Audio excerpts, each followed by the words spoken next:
Welcome to the Explainer. Today, we're skipping the standard, comfortable narratives and initiating a strict forensic audit of some deeply unsettling source material. We are opening a classified dossier to look at the actual autopsy reports of the recovered entities that the mainstream usually just calls grays. But as you'll see from these documents, we need to completely strip away all that Hollywood fiction. We're going to look at this through a cold, clinical, and frankly terrifying true crime lens to understand the manufactured nature of these beings and the incredibly violent physics they were built to endure. Here are our strict parameters for today's audit. We'll cover the extraterrestrial myth shattered, programmable life forms, anatomy of a drone, the synthetic liquid matrix, the physics of survival, and finally, biological crash test dummies.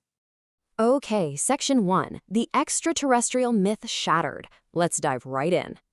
To really understand these source documents, we have to immediately and aggressively discard the whole mainstream extraterrestrial myth.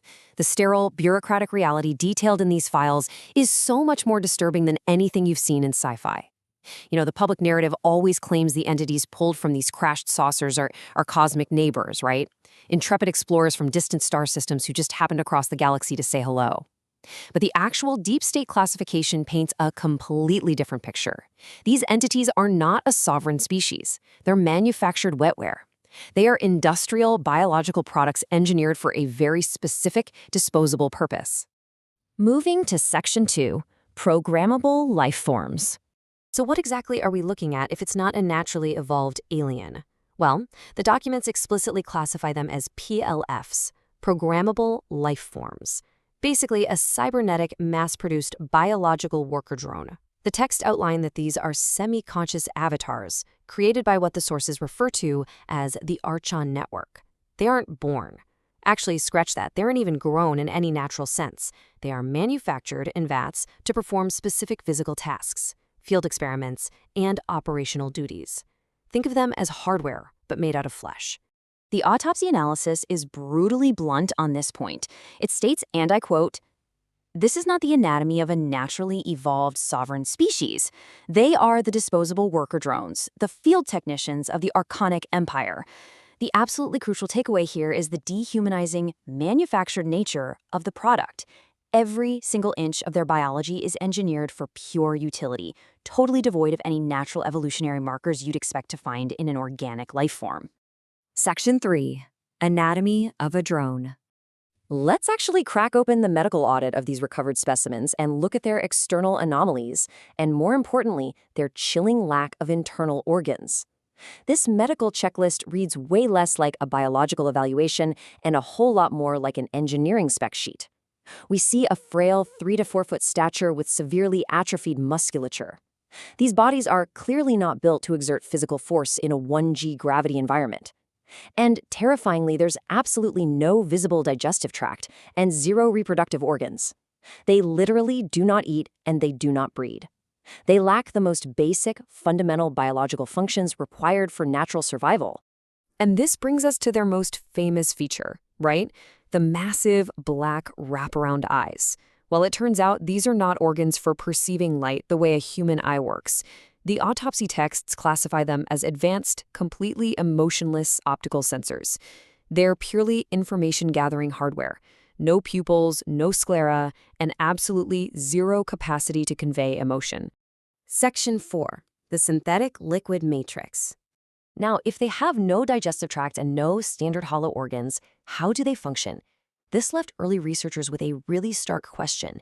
Why go out of your way to engineer an organism grown in liquid vats, designed with absolutely no hollow organs that possesses a purely liquid core? Why remove the lungs? Why remove the stomach? Well, the answer lies in a highly unnatural solid-state approach to biology. The secret is perfluorodecolon. Instead of human blood, the autopsy reports reveal that their bodies are entirely filled with this highly engineered synthetic liquid nutrient. Perfluorodecolon is a synthetic fluorocarbon with an extreme density. It's nearly twice as heavy as water, and it has this staggering capacity to dissolve and carry oxygen. The texts explain that these PLFs absorb the synthetic liquid matrix directly through their skin, so they don't breathe air at all. Their internal environment is a fully pressurized, solid-state fluidic system. Section 5, the physics of survival. But why? Why go through all the incredible trouble of inventing a liquid-breathing, bloodless biological drone? We have to connect the biological engineering of the PLF directly to the extreme physics of Archonic aerospace technology. The sources detail the exact mechanics of the anti-gravity mass reduction drives used in these crafts. It starts with highly pressurized plasma spinning at relativistic speeds. This induces what's called the lens-theoring effect, effectively dragging local spacetime right around the craft. But here's the catch. This creates an extreme gravitational gradient. The mass reduction field isn't mathematically uniform. The result is a lethal 55G inertial bleed-through that penetrates the hull and bleeds right into the cockpit. So what exactly does that mean for whoever is sitting in the pilot's seat? Inertial bleed-through is a violent, multidimensional tensor shear. It's a lethal kinetic shockwave that completely bypasses the craft's protective fields.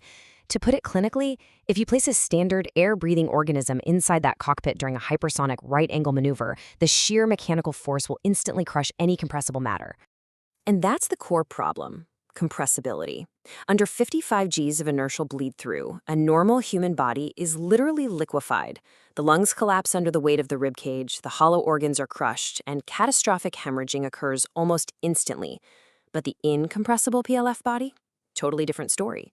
Because they are filled entirely with a synthetic liquid matrix and have absolutely no hollow organs, their internal hydrostatic pressure perfectly matches the external G-force.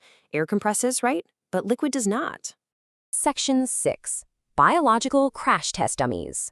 Which brings us to the terrifying realization of the gray entity's true operational purpose. It's really just Pascal's principle applied to biology. By manufacturing a biological drone whose internal anatomy is entirely filled with an incompressible fluid, the pressure of a 55G shockwave is transmitted equally throughout the entire body. The PLF is basically turned into a localized fluidic womb. They are specifically engineered to absorb the incredibly violent shockwaves of space-time manipulation without their internal structure collapsing. They are an engineering workaround to a deadly physics flaw. The source material summarizes this with brutal clarity. They are essentially advanced liquid-filled biological crash test dummies designed to survive the violent physics of space-time manipulation. They aren't mystical explorers from some higher dimension, no. They are disposable pieces of wetware hardware, mass-produced to pilot imperfect, highly dangerous anti-gravity engines. Which leaves us with one final, incredibly provocative thought based on these classified files. As we've just seen, the Archonic network manufactures these liquid-filled biological robots specifically because a normal, compressible human body cannot possibly survive the 55G inertial bleed-through of these drives. So, if the military-industrial complex is actively reverse-engineering these exact same ships, what exactly happens to the human test pilots forced into those exact same fluid cockpits? How much of their own humanity has to be medically and mechanically stripped away just to survive the flight? It's a terrifying question, and one that reframes absolutely everything we think we know about the secret space program. Thanks for joining me on this explainer, and definitely keep questioning the narrative.